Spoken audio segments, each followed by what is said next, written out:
On my son's wedding day, my daughter-in-law shoved my wife into a puddle of mud right in front of 200 guests, then laughed out loud like it was some kind of entertainment. The white silk dress my wife had spent 3 months choosing was torn open, soaked, smeared with wet earth. My son stood just a few steps away. He saw everything. Then he turned his back. No one apologized. No one helped her up. And me, I stood there completely still and understood something in that moment. This wasn't an accident. It was a declaration. Before I go on, subscribe to the channel and leave a comment telling me where you're listening from. I want to know who these stories are reaching and where. Now, let's go back to that moment in the garden after the rain. The place where a so-called slip, one that was anything but random, opened the door to something I never thought I would have to face. I still remember that moment clearly, not because of the mud on my wife's dress, but because of the laughter that came right after she fell. 1 second earlier, the garden was still damp from the rain. Cameras were flashing non-stop. People were being arranged for the final family photo. 1 second later, everything froze. Serafina slipped when someone stepped hard on the hem of her dress from behind. She lost her balance and went straight down into a puddle that was still holding rainwater. I heard the silk tear as it was pulled. I heard the sharp breath leave her chest when her hand hit the cold ground. Mud splashed up onto the white fabric, spreading fast, as if it had been waiting there.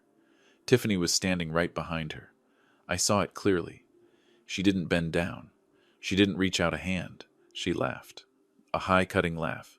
Then, she said loud enough for people nearby to hear, "Oh, come on, Mom. Don't put on a show just to steal my spotlight." The air dropped for a brief moment. A few people laughed awkwardly. Some looked away. No one challenged what she said. And what chilled me the most wasn't the words. It was the silence that accepted them. Serafina was still there, on her knees. One hand pressed into the ground trying to stand, but the wet dress was heavy, pulling her back down. I looked into her eyes. There were no tears. Just the stunned look of someone who had suddenly realized she was playing a role she had never been invited into. Then I looked at Julian. My son stood a few steps away.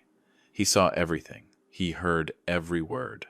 Instead of moving forward, he adjusted the cuff of his suit, turned his head, and pretended to listen to the photographer, arranging the group. In that instant, I understood this was no longer just a matter between a mother-in-law and a daughter-in-law. Someone from the bride's side commented that the garden was slippery after the rain, that older people needed to be more careful. Someone else whispered about the photo being ruined. No one mentioned the foot on the dress. No one repeated the words that had just been said. Everything was covered with smooth, polite remarks, as if refusing to name it could make it disappear. I stepped forward and helped my wife up. Her hand was cold, coated in mud. I brushed at the dress out of habit, knowing there was no way to make it clean again. Serafina shook her head slightly, telling me not to say anything. Even then, she was still trying to protect our son's dignity after hers had just been dragged through the dirt. The cameras started flashing again. Someone said we needed to continue to stay on schedule. Tiffany had already turned away. Her smile was back in place, as if what just happened was nothing more than an extra detail in her perfect script. As I took my assigned spot, a clear contradiction hit me. I was attending a wedding I had quietly paid for piece by piece. Yet I was being treated like someone who should step aside out of the frame. Serafina was led away to change. The torn dress was folded up and placed into a bag like something with no remaining value. I walked beside her, hearing my shoes sink softly into the damp ground. And for the first time that day, it no longer felt like a wedding. A thought formed slowly in my mind. No anger, no impulse. If this was how they chose to begin this new relationship, then that fall was not an accident. It was the first sign that a boundary had been crossed. And once that boundary is broken, my silence from that moment on is no longer patience. It is memory. When we returned to the main hall, the smell of hot food and the clinking of glasses drowned out everything else. No one mentioned the garden after the rain. No one asked if Serafina was okay. The story had been closed quickly, as if changing locations was enough to make it disappear. Our seats were at the far end of the hall, right near the kitchen entrance. A small table, slightly wrinkled tablecloth, separated from the large round tables where Tiffany's family was laughing loudly. I looked around and understood this wasn't accidental. The spot had been chosen carefully, far enough to stay out of the main photos, close enough to be easily ignored. Serafina sat down, very slowly. She placed her hands on her lap, back straight, like she was sitting in an old classroom again. I knew she was trying to act normal, but every movement was more careful than usual. The replacement dress was simpler, not the one she had planned for so long. I looked at her hands. The mud was gone, but the skin was still red. Meanwhile, the head table erupted with laughter. Tiffany was surrounded, receiving compliments nonstop. Her family talked about the wedding like a successful deal. I caught fragments of numbers, handshakes, promises. No one said our names. I stood up and told Serafina I was going to get some water. The truth was, I needed air. The hallway behind the hall led to a temporary changing area for both families. The door wasn't fully closed. Light spilled out just enough for me to see shadows and hear voices. I wasn't trying to listen, but when I heard my name, I stopped. Tiffany's voice came first. Confident, unfiltered. She spoke about the future, about things that would soon belong to Julian. Then, an older man spoke. I assumed it was her father. He mentioned a life insurance policy, spoke about $2 million as if it were obvious, like an account already waiting, just pending the right moment. They talked about property, about transferring names to keep things simple, about business debts that needed quick handling. Every sentence was polite, calm, and underneath it all, I heard anticipation. Then Julian spoke. My son. His voice was lower, more cautious, but he didn't object. He said I was getting old, that I forgot things, that letting him manage the assets would be safer. He even chuckled, like he was telling a harmless story about his parents. I stood there with my hand on the cold door frame. In that moment, I didn't feel anger. I felt clarity, a kind so sharp there was no room for misunderstanding. Serafina's fall in the garden wasn't an isolated incident. It was part of how they saw us. People whose role was over, whose value now existed only on paper. I went back to the table. Serafina looked up at me. She searched my face as if asking something. I shook my head slightly. Not yet. I sat down, lifted my glass, and didn't drink. The music grew louder, covering private conversations. On stage, someone spoke about love and unity. I listened and felt nothing. We didn't stay long. I told Serafina we should leave early. She didn't ask why. She stood up, put on her coat, and nodded. No one noticed us leaving. The hall doors closed behind us, cutting off the music and laughter, leaving a silence that felt real. Outside, the rain had started again. Not enough to call it rain, just enough to dampen our shoulders. We walked slowly through the parking lot. Serafina held my hand. This time, she held it tight. On the drive home, neither of us spoke. I focused on the road. In my mind, the pieces began to fit together. The seating arrangement, the comment in the garden, the conversation behind the door. All of it pointed to one thing. They had already decided who we were in this story, without asking. When we got home, Serafina sat down and sighed. She spoke softly, almost to herself. She said she was sorry for putting me in an awkward position on our son's wedding day. I looked at her, and in that moment I knew I couldn't stay silent in the same way anymore. I didn't explain what I had heard. Not yet. I only told her that things would become clear, that she didn't need to try to please anyone anymore. She nodded, but I knew she didn't fully understand. Some truths, spoken too early, only hurt more. That night, I didn't sleep much. I sat at my old desk and opened documents I hadn't touched in years, not to react, but to prepare. I understood that from this moment on, every step had to be precise, quiet, deliberate. Because when people start calculating your future like a number, silence is no longer patience. It becomes time. Time to decide which doors to close and where to keep the key. The next morning I woke up earlier than usual. The house was quiet. Only the soft sound of the kettle coming to a boil in the kitchen. Serafina was still asleep. I looked at her for a long moment, then gently closed the bedroom door. Some decisions don't need to be spoken right away. They need time to stand on their own. I started by doing nothing at all. I didn't call Julian. I didn't text Tiffany. I didn't ask about their honeymoon. The silence stretched from one day into the next. I knew they would notice. It was only a matter of time. For people who are used to attention, silence is always the first sign that a door is slowly closing. That week, I canceled an appointment I had already scheduled with a broker in New York. The apartment I had planned to help Julian with. The $300,000 I had carefully set aside. was quietly removed from the plan. No drama, no explanation, just a short, final confirmation. I saved a copy and placed it in a separate folder. I called a property appraiser I had worked with many years ago. He came by in the afternoon, walked the land, took careful notes. We spoke very little. I told him to work as he always did. No rush. I didn't explain why. For me, the valuation wasn't about selling. It was about knowing exactly where I stood. Julian called on the third day. His voice was upbeat, as if nothing had happened. He talked about his busy schedule, about plans ahead. I listened and answered briefly. He mentioned the apartment, said Tiffany was excited. I told him I was reviewing some paperwork and needed more time. On the other end of the line, there was a short pause, just long enough for me to know the message had landed. After that, the calls came more often. Not from Julian directly, but from Tiffany. Her tone wasn't indirect. She said Serafina should come by the new apartment to help organize things since older people at home don't really have anything to do. I listened without responding. I looked over at my wife, sitting quietly by the window. I told Serafina that if she wanted to go, she could. No explanations needed. She looked at me slightly surprised. I knew she didn't understand why I was letting things unfold this way. But I also knew she needed to see it for herself. In the days that followed, Serafina went back and forth between our house and Julian's apartment. She cleaned. She organized. She listened to cold instructions.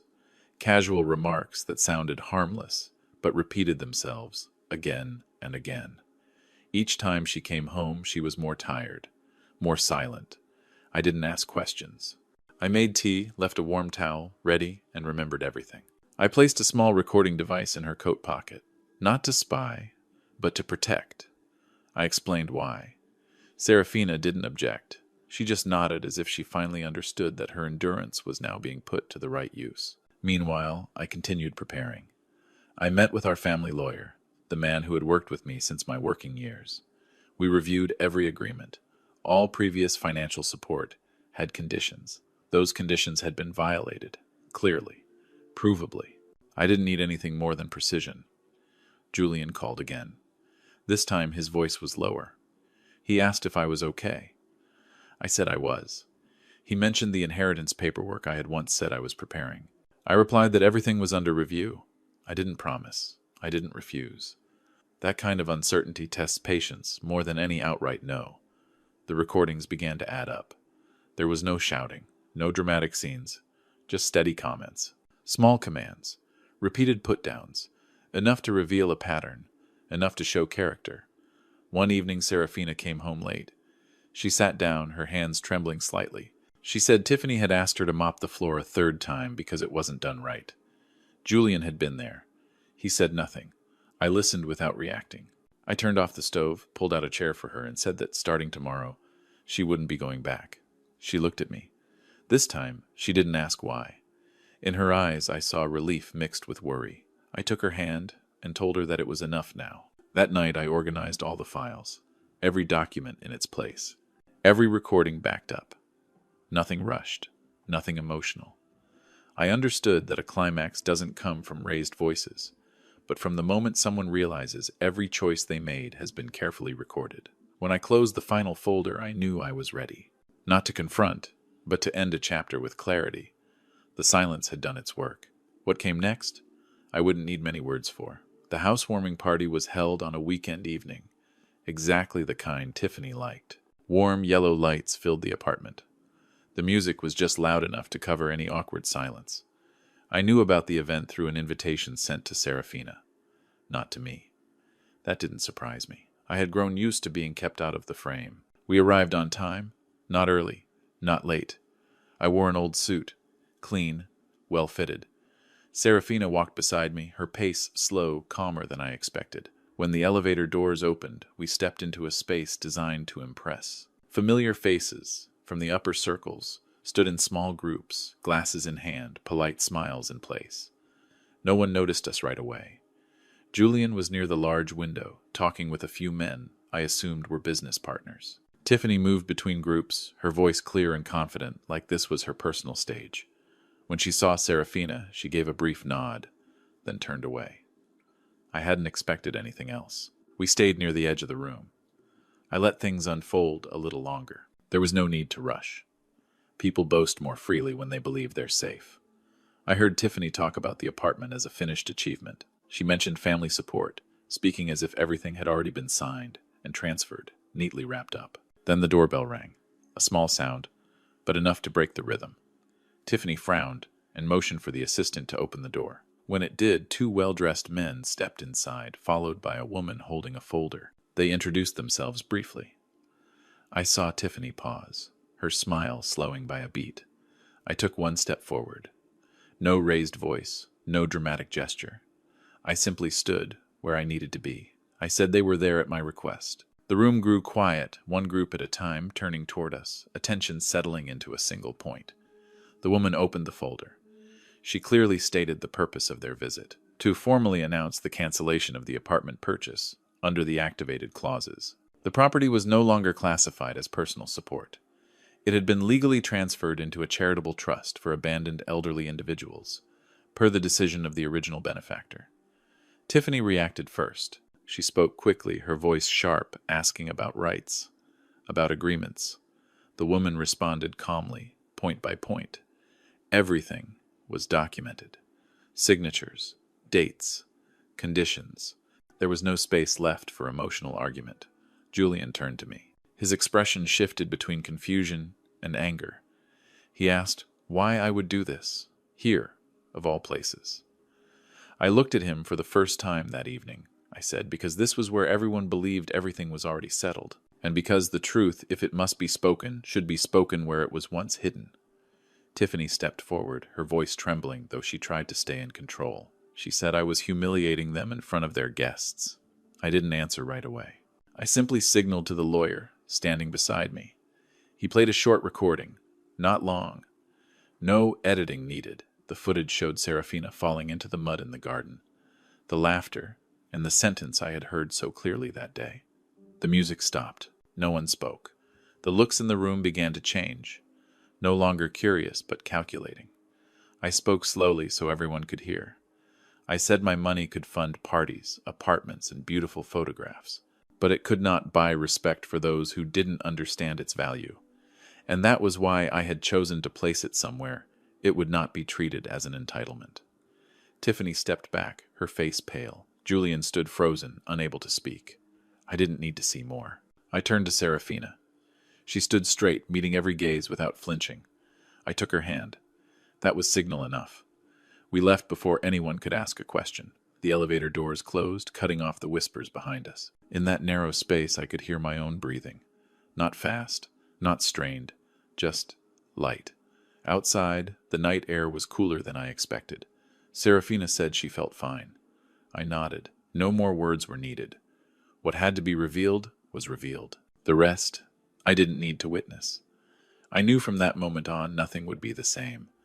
But I also knew I had closed a door at the right time. And when a door is closed with clarity, no one has the right to knock again. After that evening, I never returned to that apartment. I didn't wait for any explanations either. Some things once spoken in the open no longer need to be managed. The rest unfolds on its own. Julian called me a few times in the following week. The first time his voice was rushed. He talked about misunderstandings, about pressure, about how things had gone too far. I listened without interrupting. When he stopped, I told him I had heard enough. I didn't accuse him. I only said that the choices he made were not the result of a single day, and because of that, they couldn't be erased by a single phone call. Tiffany's family reacted faster. They didn't call me. They called my lawyer. They asked about reversing things, about alternative arrangements. The answers were the same every time. The clauses had been legally activated. There was nothing to negotiate. When the money was no longer where they expected it to be, their interest faded quickly. I heard that Julian was placed in an uncomfortable position at work. No one said it outright, but whispers about ethics and reputation began to circulate. I didn't feel pleased. I didn't feel sad either. I understood that the consequences weren't something I created. I had simply stopped shielding him. As for Tiffany, the expenses for the wedding and the apartment didn't disappear with the party. The bills returned to the names that had signed them. No shouting ever reached me. Just a long stretch of silence. And then nothing. Serafina and I sold the old house toward the end of summer. Not because we needed the money, but because we no longer needed to hold on to rooms full of memories we had never truly lived for ourselves. We kept what mattered. The rest stayed with the new owners. The move was slow, unhurried. Our first trip was to a place Serafina had mentioned long ago but always postponed. A distant coast. Gentle sunlight. No schedule. We woke up late, walked slowly, ate simple meals. No one knew who we were. No one needed to. One afternoon we sat watching the calm water. Serafina said she felt like she had just stepped out of a narrow room she hadn't realized she was trapped in. I held her hand. I didn't say anything. Some things only need to be allowed to exist in that moment. I received a message from Julian a few months later. No request for money. No ask for help. Just a short line saying he understood. I read it, set the phone down, and didn't reply right away. Not out of anger, but because some distances need time before they can be measured again. We kept traveling, one place at a time, one day at its own pace. Serafina smiled more. She still walked slowly, but her eyes no longer avoided anything. I realized that for many years we had lived so fully for responsibility that we forgot how to live for ourselves. One evening, sitting outside with a soft breeze, I told her that maybe we had tried to nurture a tree that never bore fruit for far too long. Serafina looked at me and nodded. She said, "Not every letting go is a failure. Sometimes it's the only way to preserve what's still whole." I thought about everything that had happened. There was no sense of victory, only clarity. I understood that devotion cannot be bought, and a parent's silence is not weakness. It is the final patience, before they choose to stand on their own side. As the sun went down, Serafina and I sat closer together. We didn't talk about the past. We didn't predict the future. We were simply there, together. And in that moment, I knew the door that had closed behind us wasn't meant to lock anyone out.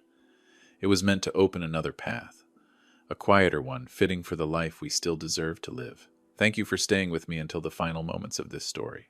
I didn't share it to blame or accuse anyone, but to remind us that in every family, respect must come before any benefit. Parents don't need to be worshipped, but they should never be treated as something taken for granted. This story only finds its full meaning if it reaches someone who is silently enduring, or someone who may be unknowingly hurting those closest to them. If you feel that connection, please like the video to support the channel, subscribe for more stories like this, and share it with anyone you believe needs to hear it. Thank you for listening all the way to the end. And remember this: when parents choose silence, it is not weakness. It is the final boundary before they are forced to stand up for themselves.